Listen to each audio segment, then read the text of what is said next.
I just wanted to give you a quick update. I'm about to go work out. I know it's the dead middle of December and I'm in a tank top, but I'm gonna work out here at home, so in the comforts of my own home. So that's why I'm in a tank top. Hopefully I'm not revealing too much. Cool. Okay, anyways, let me jump into it. Okay, I took my test, first of all, my AFOQT test 2 weeks ago on December 3rd.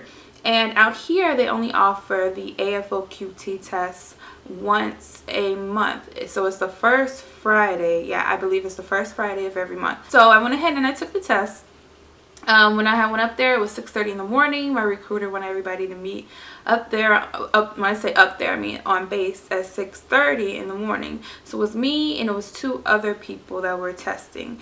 So it was a total of, including me, 3 civilians and 4 active duty members. So that shows you right there, it wasn't even a lot of people testing. I remember taking the ASVAB years ago, and I remember that it was like a room full of people taking the test. With this test, it was just a handful of people. Everything was on paper, and we had a test proctor monitoring us and keeping time. The one thing that irritated me about him was that it would have been nice if he could have told us, oh, you have 2 minutes remaining, you have 1 minute remaining. Because the thing is, when you fill out the bubbles, when you're going down the test and you're filling in the bubbles and the timer goes off, like, you have to drop your pencil. You cannot go back and, oh, I made a mistake. You can't go erase anything. You have to, because you work section and section, so you can't go back. You can't even like fill in the rest if you have any missing. You can't even fill it in, because they consider that as cheating. So he had an app on his phone that did it, and she did it sometimes, meaning the app said 2 minutes remaining, 1 minute remaining, but she didn't do it all the time, so it was very annoying. So needless to say, the test took 5 hours. We had 2 breaks. In between the 2 breaks were about 15 minutes.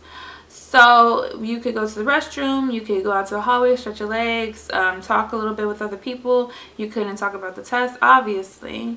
The sections move quite quickly. One thing I suggest is definitely timing yourself when you take the test at home, when you practice taking the test, should I say, because it moves quickly. And that's one thing I did not do when I was studying at home, was timing myself, and that's something I deeply regret. I wish I could have done, was to time myself on how long I was spending on each question and whatnot. But I didn't think I spent that much time on each question. If you do not have something filled in, they count it wrong.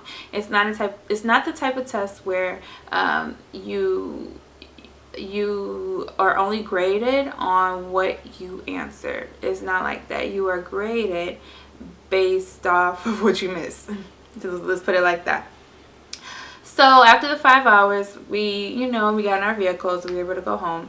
I received my results back yesterday, December, what was yesterday, the 15th? Yes, December 15th. So it took a while for them to get it graded, but I'm glad they got it graded in the amount of time that they did, because the proctor was also saying that it could be longer. Like, sometimes people do not receive their results in like a month or so. So that was, I didn't want to be on the, the edge of my seat for that long. So I received my score and I did not pass, which I was bummed about. I was sad, but I mean, it is what it is. I'm not really going to cry over it, or spend too much time being upset or sad. Yes, there could have been things I could have done differently when it came to studying.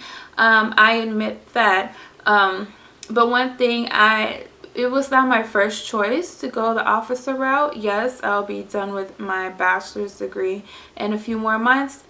My initial plan was to go the enlisted route. Officer, you have so much responsibility on your plate. I'm not saying nobody else does. Everybody has responsibility on their plate, yes. But as an officer, you are put into a leadership position. You're the one making decisions. You're the one behind the desk. I want to go the enlisted route only because I would like the hands-on experience. At this time, I do not plan on retesting. I already spoke to the recruiter about it.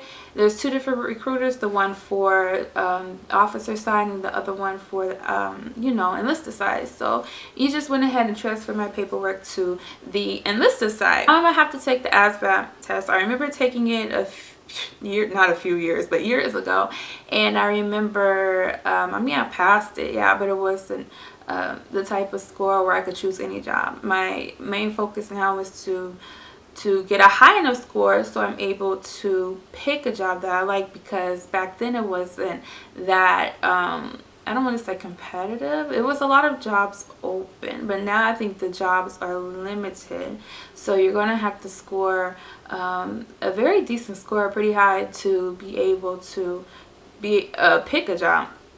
So that is my plan, to just go ahead and pass the ASVAB. I spoke about this on a previous video before, that you are able, meaning single parents are able to join active duty. I am a single parent. I have 2 kids, and that is my route. So I am 4 months postpartum. I'm not able to sign any papers yet or take my ASVAB quite yet, only because after you have a baby, meaning women, after you have a baby, you have to wait until you're 6 months postpartum before they move on with you, which is fine. So that will put me at February timeline to be able to go ahead and take the test and receive your scores the same day, because it's computerized. I'm not sure if it's like that everywhere, but out here in Nevada it is computerized. So take the test, find out your score the same day, get in contact with your recruiter. Your recruiter probably already knows anyway. He or she will then set you up a time and day to go to MEPS. I am still trying to I've never had this problem, but I guess since I've had a baby, this is why, I'm having this problem. But it's the weight issue. So I'm still trying to get my waist down. I forgot what the number has to be for women, but get my waist down and get my weight down. So because I know right now it's not where it needs to be, but by February it'll definitely be where it's supposed to be. In the meantime, take care, and I'll see you in another video. Bye.